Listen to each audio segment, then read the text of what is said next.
Again, I feel kind of embarrassed talking about this category, best editing, because not only are the editing nominees here pretty good, but me myself, I barely edit my videos. It's just like cut and paste, cut and paste. I'm gonna get better one day. Just go easy on me. I just started.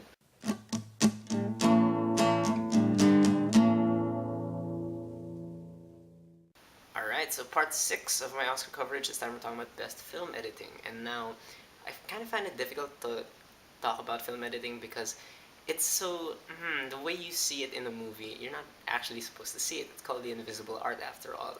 It's the thing that separates film from all other visual media.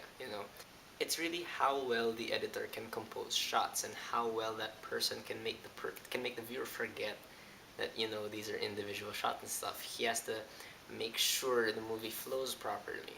That's really the best criteria I can have for this. Like, how well does the movie flow?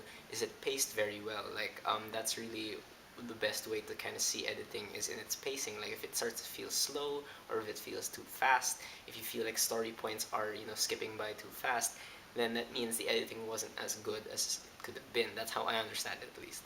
But let's get right into it. So, okay, the nominees for Best Film Editing are American Hustle, Jay Cassidy, Crispin Struthers, and Alan Baumgarten. Captain Phillips, Christopher Rouse. Dallas Buyers Club, John McMurphy and Martin Pensa. Gravity, Alfonso Cuarón and Mark Sanger. And 12 Years a Slave, Joe Walker. Okay, so this is a pretty typical list. What I mean by this is that usually movies who are nominated for Best Picture get nominated for Best Film Editing. And usually the winner of Best Film Editing is a pretty good indicator of who's going to win Best Picture. This is because of how important film editing is. It's a really overlooked category, but it's extremely important. But yeah, because this is kind of a typical list, I do have clear-cut winners in my mind. So let's get into it. At fifth place, I'm going to put Dallas Buyers Club. Dallas Buyers Club skips around a lot. I mean, it takes place over the course of a very long time, and it uses those titles that say like day one, day two, stuff like that. And sometimes for me, that kind of stuff isn't used very well. Like, I kind of have standards for that kind of thing. Like, if you're gonna use time cards, like, you have to make sure that every time you see a time card really hits. But here in Dallas Buyers Club, it kind of doesn't after a while, to be honest.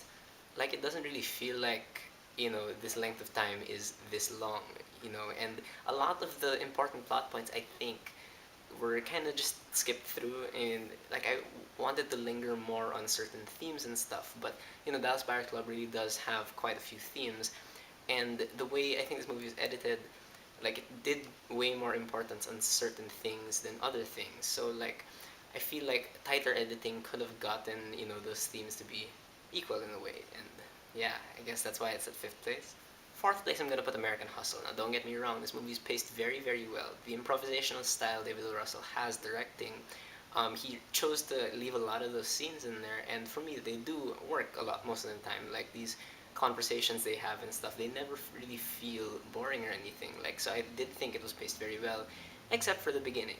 I mentioned this in my review for American Hustle, that the beginning of this movie doesn't necessarily feel as smooth as the later ones. Like, at first, it kind of feels like David O. Russell is just thinking like, okay, how do I make this work? How do I make this work? And then by like the end of the start, he finally decides, oh, okay, this is what I'm gonna do, and then he keeps doing it.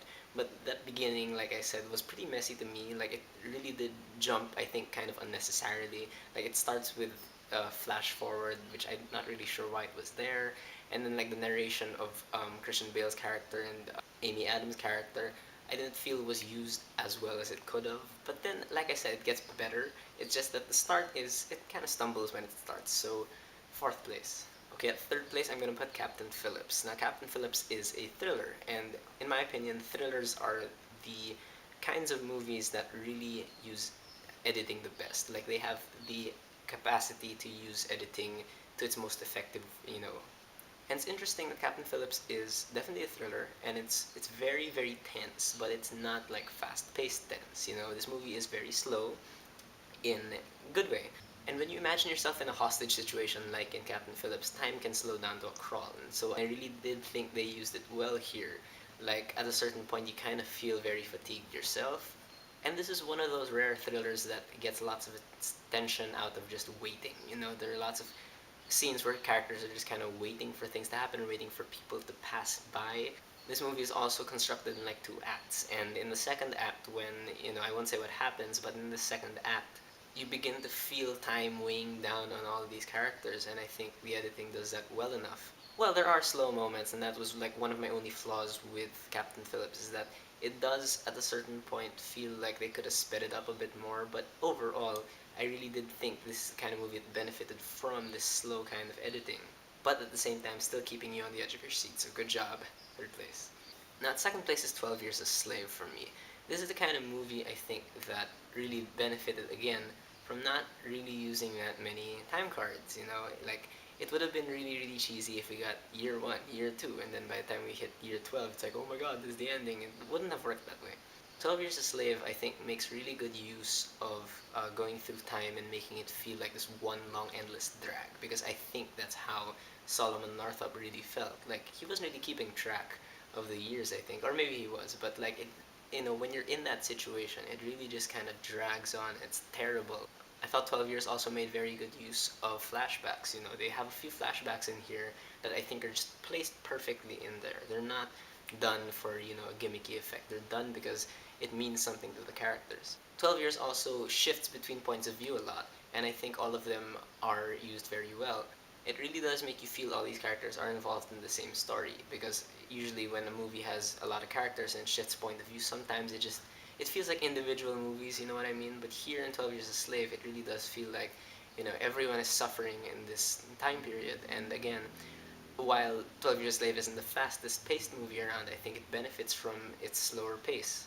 And at first place, I'm going to put Gravity. Now, Gravity is an interesting movie because of how it has less editing, so to speak, than the other movies. Like, there are extremely long takes in this movie, and again, that's what I think is the best kind of editing for this kind of movie.